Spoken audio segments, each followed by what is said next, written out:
Bismillahirrahmanirrahim. Assalamualaikum warahmatullahi wabarakatuh. Selamat pagi anak-anakku yang dirahmati oleh Allah Subhanahu wa taala. Siswa-siswi SD Negeri Gelangan 6 Kota Magelang. Perkenalkan, nama saya Bu Parsumi. Alhamdulillah di semester 2 kita belajar bersama walaupun PJJ ya anak-anak, tetap semangat, tetap patuhi protokoler kesehatan. Hari ini Jumat 8 Januari 2021 kita akan belajar tentang sikap keberanian Nabi Soleh alaihissalam. Siap anak-anak? Kompetensi dasar yang akan kita raih pada hari ini yaitu anak-anak bisa memiliki sifat pemberani ya, meniru keteladanan Nabi Soleh. Yang kedua, anak-anak mengetahui kisah keteladanan Nabi Soleh dan nanti menceritakan kembali kisah keteladanan Nabi Soleh tersebut. Tujuan pembelajarannya yaitu anak-anak nanti mampu melakukan keberanian ya, tentang meniru contoh kisah keteladanan Nabi Soleh dengan benar. Anak-anak bisa menyebutkan sikap pemberani Nabi Soleh dengan benar, dan anak-anak menunjukkan sikap berani membaca kembali tulisan anak-anak, ringkasan anak-anak yang telah anak-anak buat. Silahkan anak-anakku amati, cermati, saksikan video keteladanan Nabi Soleh alaihissalam berikut ini.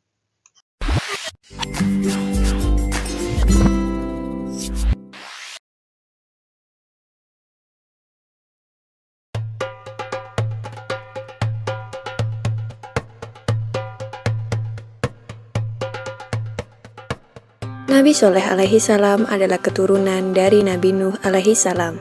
Nabi Soleh berasal dari keluarga miskin dan sederhana. Namun begitu, Nabi Soleh adalah pemuda yang taat, yang hanya beriman kepada Allah.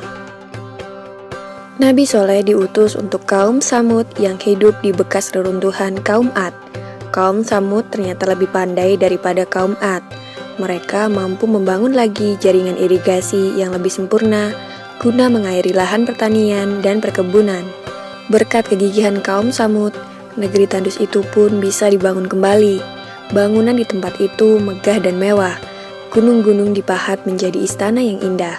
Tanah di tempat itu juga subur, pepohonan hijau dan buahnya lebat. Hasil panen selalu melimpah ruah.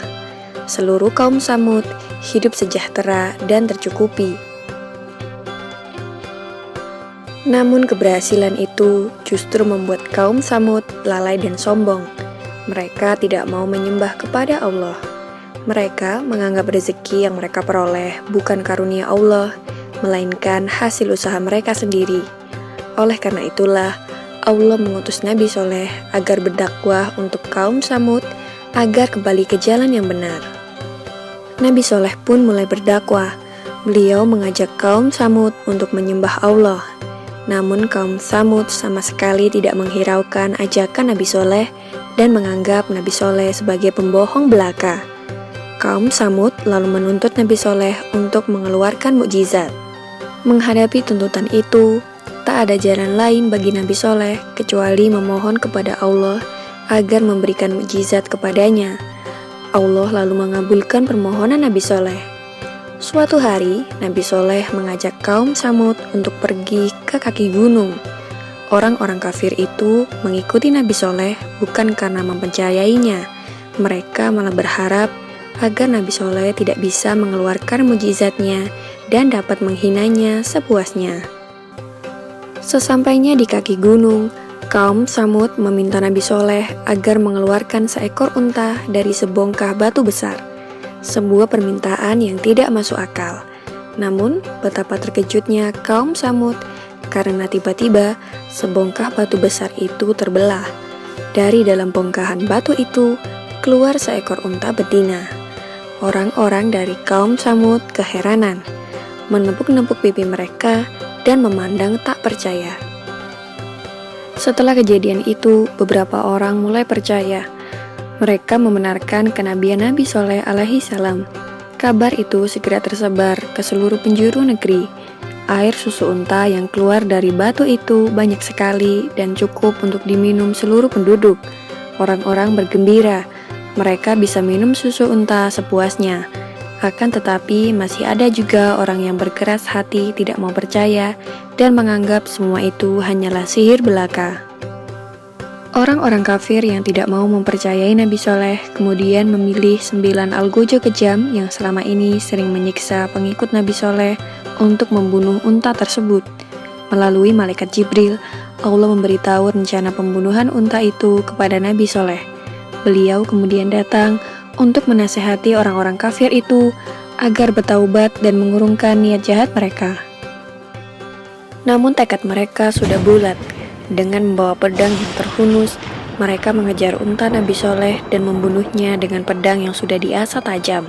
9 algojo itu kemudian mendatangi rumah Nabi Soleh karena mereka juga ingin membunuhnya. Namun dalam perjalanan, mendadak batu-batu besar melayang menghantam mereka dan mereka meninggal. Azab Allah pun turun berupa petir yang menyambar dengan amat keras.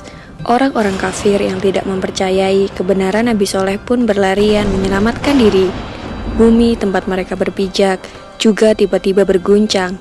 Gempa dahsyat terjadi. Orang-orang pun semakin bingung. Bencana datang dari atas dan bawah. Akhirnya setelah azab itu diturunkan, semua kaum Samud binasa.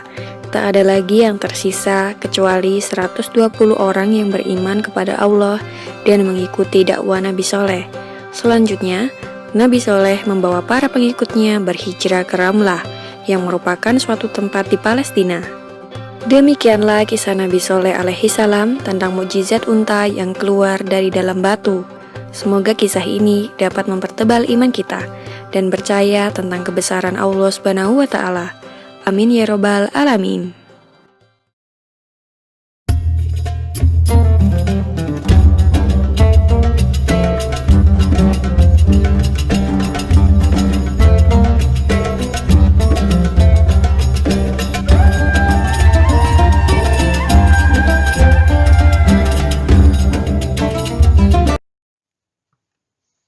Tugas hari ini setelah menyaksikan video tersebut ya